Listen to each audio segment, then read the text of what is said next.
Well, hello everyone. Gonna be tying a fly today. This is my own little version of the Scud. It's tied up in a variety of different colors and shapes, sizes, numbers of hooks and weights by a bunch of different people. But I tie mine up a little differently than some other people do.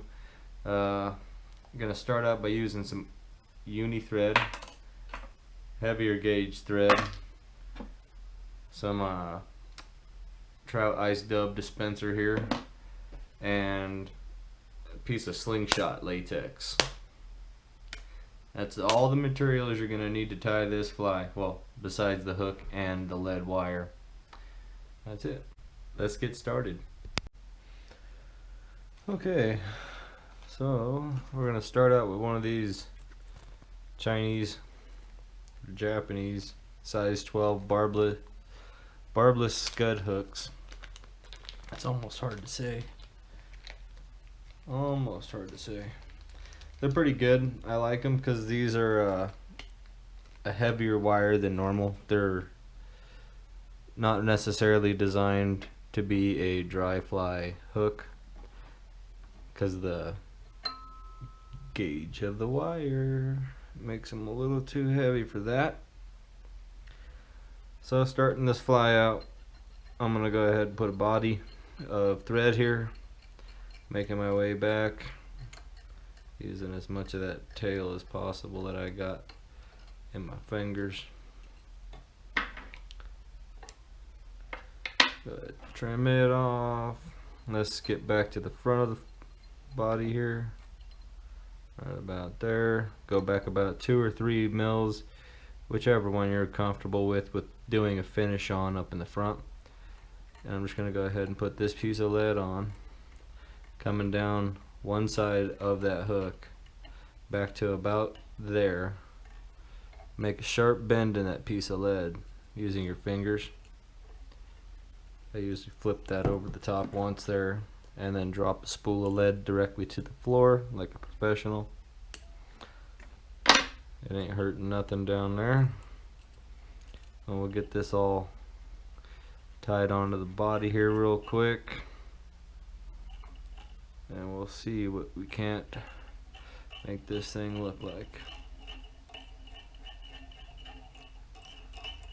Alright, what I use for ribbing to wrap my bodies, I use a heavier gauge thread is all. I'd have to say at least 95 to 100% of the time I do. I just don't like the way that the copper makes the outside of my flies shine.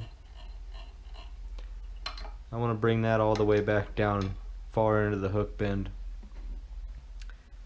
Next thing in the operation here is to tie onto this piece of latex that's just a end of a slingshot band that I trimmed off. It's pretty thick in comparison to the thickness of some materials you'd use for this, but I just wanted to take and bring it right down, back down the body there. Try not to get it too stretched out too thin.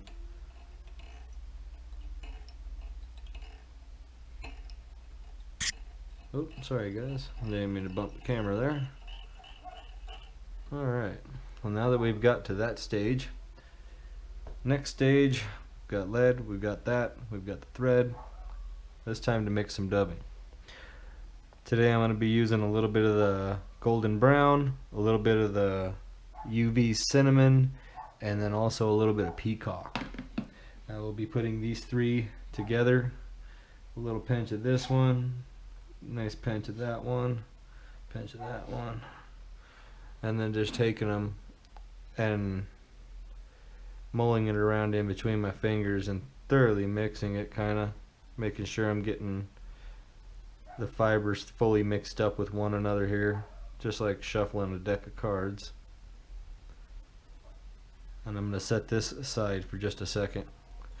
I'm going to come back this way, back towards the back of this fly, right at the butt there, and I'm going to take my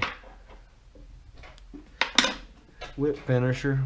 Since I don't have a dubbing spinner, I'm going to take my whip finisher and I'm going to use my whip finisher as my dubbing spinner. And take this thread back to the front of the fly just like so. And then I want to make sure I'm getting this undone there. Alright. A little too much light color in that one part of it there. Better spread it out some. And just put this pinch right in the middle of those two threads just like that. And I want to kind of thin out that one end of it back towards the back end there a little bit, because this stuff will bulk up on you quite considerably whenever you're trying to make a nice dubbing noodle for the shape of a scud or whatever. You'll end up getting more than you need 90% of the time, so always go a little sparse, but it's always best to go more and make a longer noodle of dubbing. And just give this about 15 twists around there or whatever until it starts developing a nice little uniform noodle shape.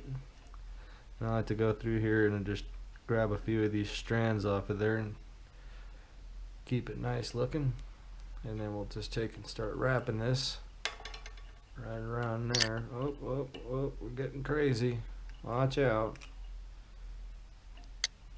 This is the time where if you have a rotary vise, you can go ahead and spin your vise around and do whatever. But I happen to have a vise here that's really old, not very young. Got quite a few flies tied in its ears. So as we get right about to the front where that lead comes to a stop, then we're going to start our dub noodle just like so. I want to bring that back away from the eye of the hook and give it a little bit of a wrap around there and make a nice little collar just like so. And then I want to take and stretch this piece of latex up over the top.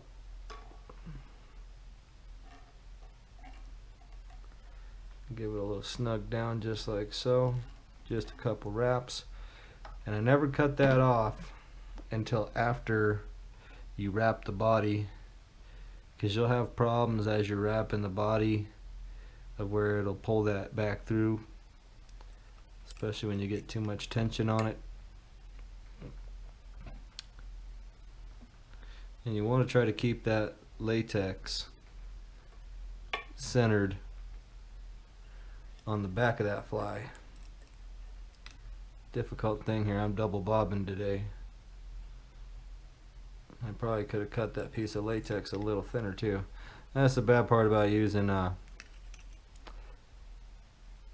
some of your own just thought of materials to use to tie a fly, because you'll end up with an issue like this. But it won't be bad in the end result. Won't be bad at all. I'll just make another touch of that around there to make that nice little fat collar up top.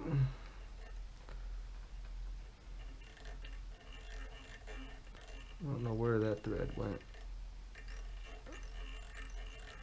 Somehow I got it way over there out of the way. And I just use this a second before I cut that off of there to make sure that I'm gonna have it covered right. Cover the camera with your fingers there, nice like. Strategic so no one sees the masterful tricks behind this. Because there really isn't any tricks to tying one of these, especially when you're using all the wrong tools and probably all the wrong colors.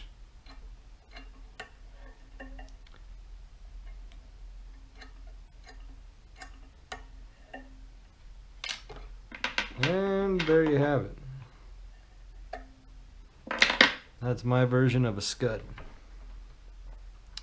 Has a real nice look going down the back of the body there. Lots of color underneath, darks and lights and shinies. If I was a fish, I'd eat that. Well, thank you guys for watching.